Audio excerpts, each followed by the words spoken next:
Hey everyone, and welcome back to Two Barbarians. I'm Wade. I'm Lee. And this is a bit of an impromptu episode based on the release of the Masters of the Universe 2026 movie trailer. Yeah, I mean, we've been waiting 20-something years or even longer since the last movie, but the rumours for this movie have been ongoing, and I think everyone's just said, look, I'll believe it when I see it. Well, guess what? We just saw the trailer, so it's actually happening. Yeah. So, there has been a lot of online response to it already, right? People are commenting on everything. There's people who are talking about, oh my god, I think it's going to be woke, this and that, but let's just enjoy it for what it is, for what we know. Yeah, there's no point even commenting on that until you actually see the movie. There's no perfect He-Man movie because there's so many different iterations of it and canons and things like that, so everyone's, some people would just want the Filmation cartoon done in live, which it wouldn't be my favourite, and then what I want would be the early, pre-Prince Adam sort of storyline, that kind of dark, gritty one. I'd like that, but not everyone would like that. I'd like some of the mini-comics adapted, just that sort of gritty mini-comics, which would be quite fun. Just that sort of feel, because I didn't grow up with a cartoon. I had no idea about the cartoon until later on in life. No. So all I knew was from the mini-comics. Yeah, comics were more of my main thing too. So, all right, well, should we get our initial thoughts on the trailer, eh? So, how we're going to tackle this video is we're just going to display some of our favourite clips and screenshots from the actual movie and just talk about them, right? Just two Master Universe fans, hardcore Master Universe fans, just using our knowledge and our thoughts and telling you what we actually think about it. Yeah, okay, so let's go through. So right at the start here, we've got the new Castle Grayskull, and what do you think, Wade? I'm not a huge fan of it. To me, the skull there is sticking out by itself. Correct, my exact thoughts, mate. I don't like it being a skull prominently like that. No. In most other iterations, it's kind of like a face on the front of the castle. This is actually a skull. It's not horrible, and it's better than the last movie version, but I feel like it looks like it's like a spaceship, like a robo skull that's about to take off. Oh yeah, imagine that. Yeah, so that's my thoughts on it. Yeah, okay, so we'll see what the next one we got here is. And so this ship here, I'm possibly thinking it's a Talon fighter, and maybe that's how Teela's going to get back to Earth, because the Talon fighter can go through time and space. So looking back at Eternosphere, it looks very much like it's one of the leftovers of the 4 movies from the Marvel Cinematic Universe. Ragnarok, Dark Age, Rainbow Bridge, and stuff, feels very much like that. So I guess they have stylistically taken a few of their cues from it. Yeah, one thing apparently people have mentioned that's actually Grayskull there, and that's Eternos Palace. Right, but Castle Grayskull should be in the middle of nowhere. Exactly. So that's a new change there. Yeah. And so there's a bit of a flashback scenes at the start, and so here we've got, it looks like inside Grayskull. So it looks like the power sword. Where it was originally positioned, so I'm thinking this is while Adam's still a young boy. Oh, we've got little child Adam. Cute. Know. I'm sure I had long hair like that. He's got sort of like Anakin Skywalker haircut, kind of. He does, doesn't he? That typical sort of bowl cut, like a lot of was on the packaging of the toys. Yeah. Queen Marlena.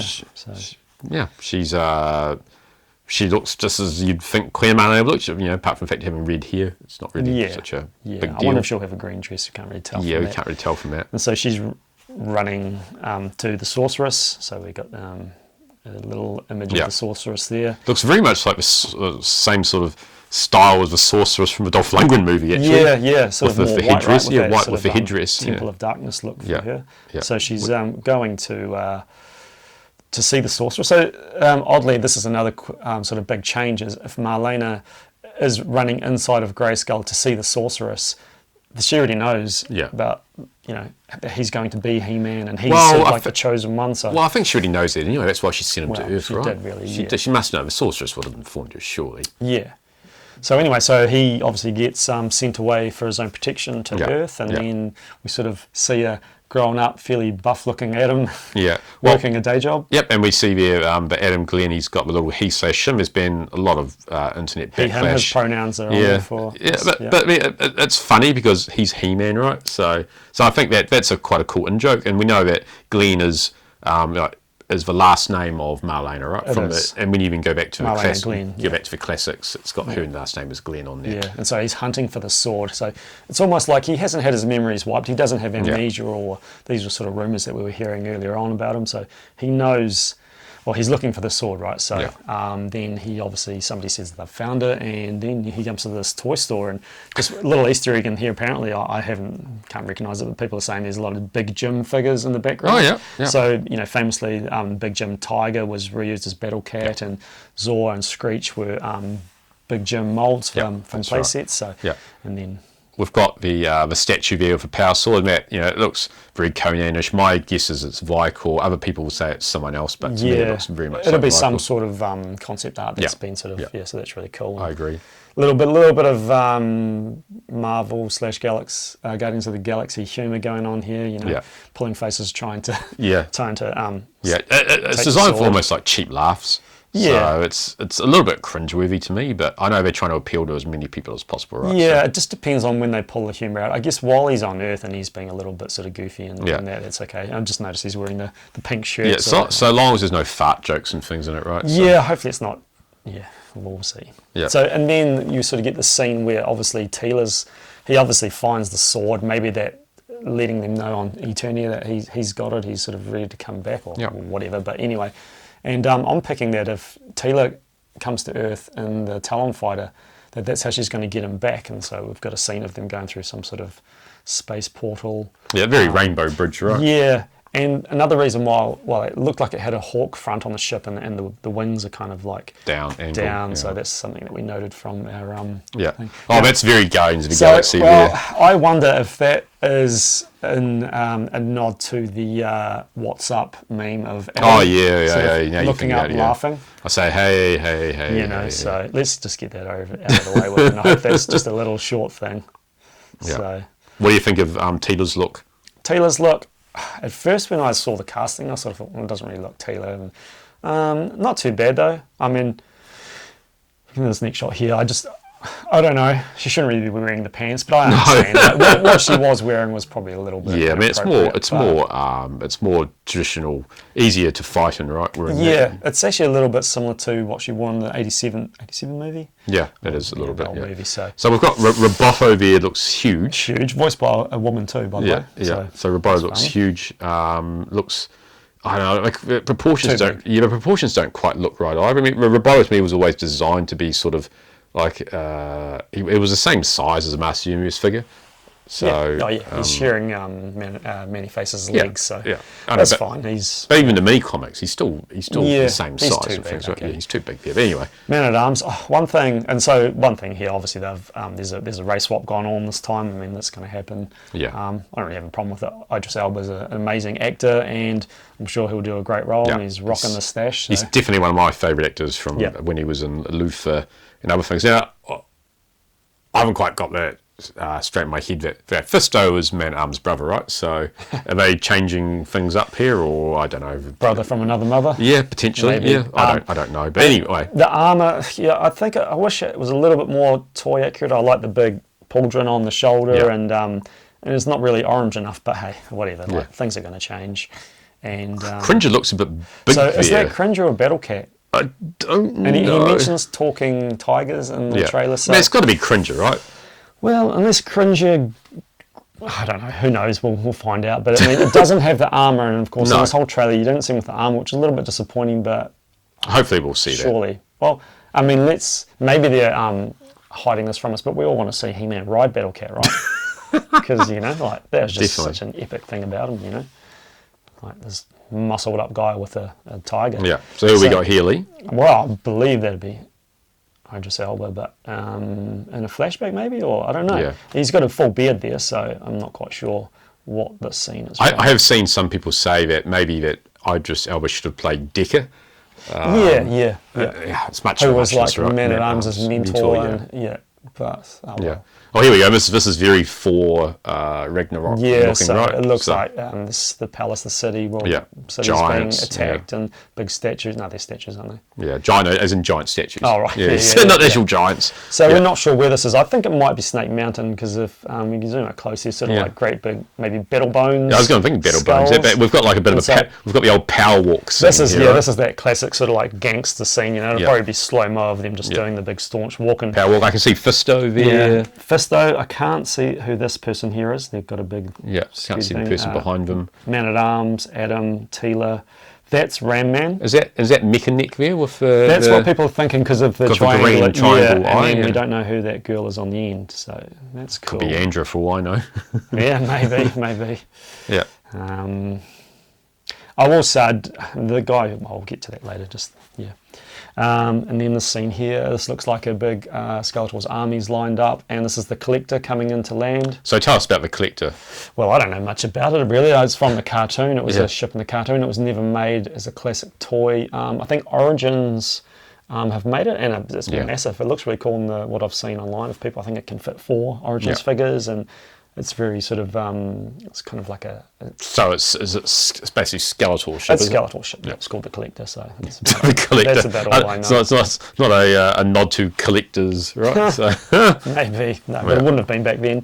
And then we get our first glimpse of Skeletor. So the last time we saw Skeletor in live action, we had Frank Langella playing Skeletor, and he was actually pretty good. He was brilliant, but of course, for the times and the technology and the budget, he sort of had like a latex, sort of bony, kind of stretchy mask. It was a mask over a face, right? Yeah, so it let him act and it let him be expressive. And I mean, if you watch the cartoon, Skeletor, his face isn't just literally like, it's not just a moving, flapping jaw. He can pull faces, so he has expression, which is obviously a bit weird when you've got a bone skull. But this looks like that actually looks pretty good. I don't think that looks too bad. Yeah.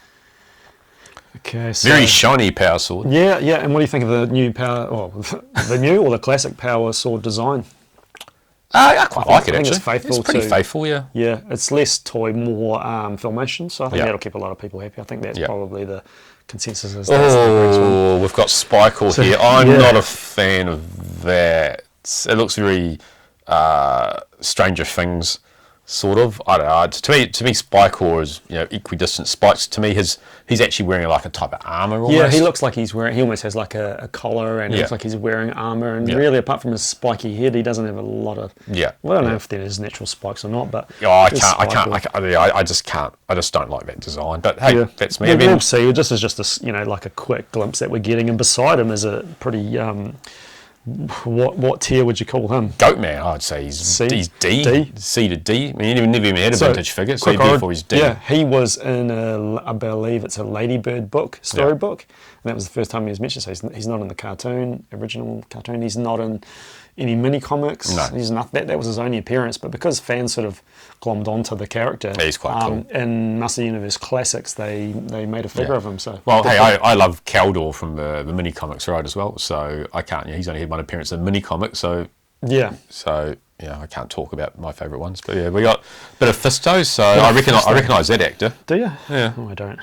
One thing I will say about Fisto, don't mind the costume. He looks a bit small, and this is a blanket statement from me, just because of how the toys looked, and when Master Universe came onto the scene in like 82, 83, 84, whatever, like they looked like nothing else you'd ever seen. No, it's sort of as close as you'll get to a movie as Conan with Arnold Schwarzenegger. Right? It's about as close as you'll get to. Like they look like bodybuilders. Yeah, and even Arnold was probably never quite as big as he was during those. Conan movies. He actually lost a lot of bulk. He did, but then if he didn't have all that bulk. He needed the bulk to be. Yeah, he needed that bulk to look like Conan. Yeah. But I don't know how to approach this. Like, I want them to look like that. I want them to just be like absolute ripped bodybuilders. But of course, most of the guys that look like that probably can't act. So that's fine. I'm sure I'll get used to it. And so you've got a scene here of him using his fist. It actually has almost like little.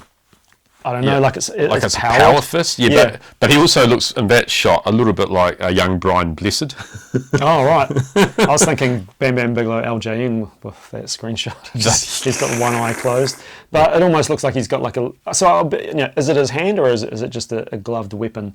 Yeah. So he's just punching some generic sort of Skullcon goon there, right? So. Yeah. Do you think they're going to make any?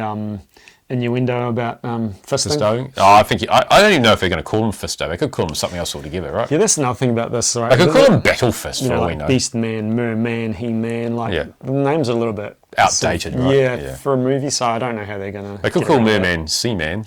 Anyway, we're back to that. Looks like a elderly character. Is that Decker potentially?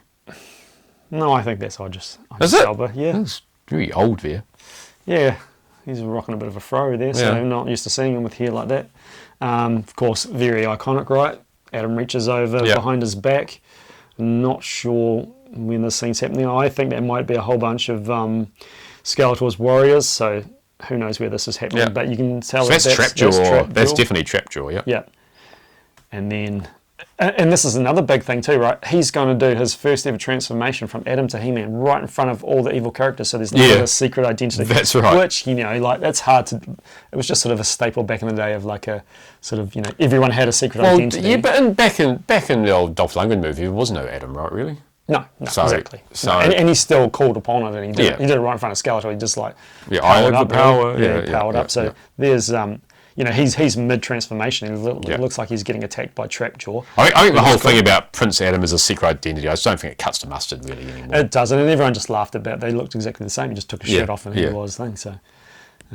Some gyrocopters. Yeah, Beastman looks quite cool. It looks very sort of that Masterverse version of Beastman, doesn't it? But I do like it. I mean, he looks very sort of gorilla-ish, and he's got this big upper body and the small legs, but he's got like the spiky I like the spikes stuff, and he's got the white face. I don't know if he's going to have like the blue markings, makeup / markings, face paint. Like a mandrill type thing, right? So there he is there, but also like giving 2000X Beastman vibes off that. Yeah, it's a little bit cringy there seeing him on Earth again, right? So so that's going to be interesting because at this point the trailer sort of jumped back and we're seeing Beastman on Earth. So he's obviously being hunted down as well. So we'll see how that happens, and then we've got a nice reunion here, mother and son. He's like, boy, you've grown.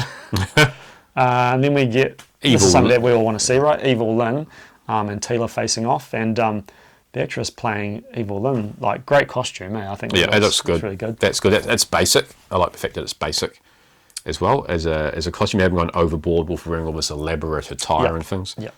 So it's fairly classic. And hopefully there's no Evil Lynn trying to kiss Skeletor in this movie. It'd be a bit cringy. I always think of Evil Lynn as being, she's a pretty powerful character actually, right? She's not just some villain, she's actually 2IC to Skeletor in terms of she's got magical abilities and powers, whereas Teela to me just has a sword and a couple of, maybe a gun about here, but to me, Teela's always been too underpowered to fight Evil Lynn. I would think so, but hey, you know. That's the movies, right? It's the movies. I mean, I'm sure she's going to be pretty kick-ass, so she looks quite cool. I'm sure that's going to be a fun scene of those two facing off, and then that's more Battle Cat, right? Yeah, it looks more Battle Cat, even cringer. Yeah. But he still hasn't got his armor on. He still hasn't got his armor or his helmet. But hey, maybe it's he has to power on to get it right. Exactly, he has to go to pull down the power of Grayskull, and then we'll get to see it. Then there's this quite funny scene, where Man-at-Arms is doing this sort of big on-a-wire leap at the Collector. We've seen that in so many movies. So this is very sort of Marvel. It's like Thor with his hammer about to smash something, right? Or the Hulk going to smash something. It's very Marvelish. Yeah, and he's obviously got little boosters on his backpack to make that a little bit more believable. We've got Adam, and then there's a scene here. So in the 2000X cartoon, they sort of went more into the powers of Grayskull and where the origins, and they sort of showed that these massive void / caverns beneath Grayskull, and there was lots of crystals, and it was kind of where the power emanated from. So we've got a scene here that looks like possibly it's all about that. And then of course, what did you think of the transformation sequence? I don't mind it. I still don't like the Grayskull appearance. It just looks silly, but anyway, it does look like a Roboskull actually. Yeah, it does. It looks a bit silly. I do like this bit here when he does the He-Man, although we get that's cool. That reminds me of a classic cover to trying to think what it is. There's one of the comic book covers. I know the one you think. Did Drew Struzan draw it? Yeah. Drew Struzan did it. Yeah. So and in this picture, I'm not sure if that's like. Is that sort of Skeletor's face in the background? I think it could be the power of Grayskull. Of the Grayskull itself. In the early stuff, there was almost like a spirit of Grayskull. It was kind of like a skull-looking kind of. And that's quite apparition. Cool. Yeah, so I think the transformation scene, and they've shown just enough to tease it and get people excited without showing too much. Don't like this one. I mean, the He-Man costume, he looks like he wears a sports bra. I'm just going to say it again. I've said it a few times here. He around here he looks like he's wearing a sports bra. I feel like it's a little bit too big and bulky, but I do like that they've used the Iron Cross. I won't mean Iron Cross, but just they've used the cross and not some other asterisk. Or the H symbol, right? I quite. But I don't know. It could have been worse. But I don't know what what it does? I mean, it's not. It doesn't provide him with any armor or any sort of, you know. Well, you can still stab his abdomen. Well, it could be like the original storyline where it gave him like almost like a force shield, and it powered him up. Yeah. Logo. What do you think of a logo? It's all right. Pretty generic. I really have much to say about it. And then, so we've got Snake Mountain. With lots of lava pits all around. So right? Maybe it's like, you know, there was like the lava falls, blood falls in the original. So it looks really cool. And you've got that in the classics as well, right? You've got the old lava falls. In the actual one. So that's pretty cool. I quite like that. There's your first proper glimpse of Skeletor. Jared Leto as Skeletor. Oh, I've got these horrible Joker vibes in my mind at the moment, and see us. But what do you actually think of? You wouldn't know it was him so far. Like, I haven't seen anything. Like when I first saw his Joker from the Suicide Squad, I thought, what are they doing? And nothing against him personally, but what do you think of his Havoc staff? It's serviceable. Yeah. I don't know why its eyes are glowing, but it's sort of a funny shape. What do you think of Skeletor? Like, he's kind of they've got like just sinewy and he's it's almost as if he's not a man. It's almost as if he's sort of like a decrepit or like mummified kind of thing, which is quite cool. I mean, I always thought the blue skin of Skeletor was more sort of like zombie-ish kind of undead flesh. And he's got a lot less clothing on than what Frank Langella wore in his costume. So hugely. Yeah, but I mean, I'm assuming this is like. Yeah, I mean, it looks perfectly fine. Really. Would you think it's full CG? I don't know. Do you? No, but I don't think so. I'm sure it's got some type of makeup on. So here's a good picture of. And we've got, that's a really good version of him wearing his sports bra too. and he's got some little leather flaps, so no furry undies this time, which, you know, come on, it's He-Man. But he's definitely doing his crunches, his abs and six-packs looking good. Does he look big enough? No, not at all, and this is what I was saying earlier. Don't get me wrong, this guy's jacked, but, you know, this guy's in the WWF that look. Yeah, I know. You put some like Drew McIntyre or, you know, something like that. And I don't want to, like, you know, disparage the guy, probably all the hard work he put in to look like he does. But I mean, I just think even once they'd done the transformation sequence, I don't know, maybe you should have just sort of used a little AI or something, like some CG. I mean, I don't even think like Chris Hemsworth isn't big enough to be He-Man style thing as well. Really, so no, you need. Yeah, anyway, it's a foregone conclusion. It's hard to get the perfect one, right? Well, even as big as he was, Dolph Lundgren. I mean, I don't think he was really big enough. No, he looked good, but he just wasn't quite big enough. Yeah. So, and then they give us this little teaser of the battle between Skeletor and He-Man at the end, and I think that looks really cool. Yeah. A little bit of magic and all sorts of stuff going on, and it's going to be quite a fun thing. Yeah, so June the 5th. We don't know if that's New Zealand as well. So only in theatres. So at first, because Netflix sort of had bought the license, it's Amazon, isn't it? Yeah, I know, but originally Netflix. It was going to be like a Netflix movie, but now it's coming to theatres. So it's Amazon MGM though. Yeah, I'm pretty sure Amazon's behind it. Right. So I'm hoping that we can. Go see it really early. Like, I'd love to see it on opening night. I think we have to. Yeah. I think we have to. Sacrifice at all costs. Don't tell my wife, but... it would be nice being in New Zealand. We're at the front of the timeline. If we did get a little bit earlier than other places. Yeah. We could get a scoop on the... if you're Hoyts and you're watching, reward the, you know, Hoyts. New Zealand's biggest Master Universe fans with, you know, even that's a bold claim, mate. Even not just us but others, even preliminary screenings, special screenings. So if you're out there listening to us, think of us. Yeah, I'd love to see it. So overall, then, what do you think? It's June the 5th, so we've got a little while to wait. I still can't get over the fact that it feels like it's like an extension of one of the lower tier Marvel Universe movies. So that's my biggest fear, is that it's trying to be like the Eternals or something like that. But people have heard of it. You know, like Eternals isn't actually that a bad movie, really. But it's just people in our generation are going to take their kids. Yeah. So there's that. And I mean, hopefully there's nothing in it for kids to laugh at and go that. But do you think they actually want to be He-Man based on that? Oh, probably not. It's just going to be another flash in the pan movie for them. Another quick thing is toys. So I guess we are getting toys from this movie. So that'll be interesting. And are you going to get any? Because I feel like I've got my favourite versions of classics figures. Right? How many versions of? I mean, we've already got. Without we haven't counted, but I'm sure both you and I, you've got so many versions of He-Man. You've got like You've got like sketch art, prototype versions of He-Man in action figure form. We've got He-Man and all of his armor variants. I've got Dolph Lundgren's version, Franklin Giles' version. So I feel like I've got them, but I won't pass judgment until I actually see them. Let's just see. We might get swept up on the hype. I mean, if they release some of my favourite figures, if they do a web store, which they probably won't, I'll get a web store. If they do a Grizzlaw, of which they definitely won't, because he'll be in Hordak and potentially a different movie. So you just named all the characters not in it. Yeah, so those are the types of figures that I want personally. So I probably won't get them all because I don't have space as a premium these days. I'll just wait and see what they look like. I mean, some of these, they might translate quite well to action figures. So maybe just having a He-Man and Skeletor to represent it. Yep. Maybe on the cards, but we'll just wait and see, I think. Yeah. Cool. All right, everyone. Well, we hope you enjoyed our little analysis, thoughts of the trailer. So we'll see you closer to the time. Yep. And remember, Wade, the battle might be over, but our shelves remain legendary. See you later.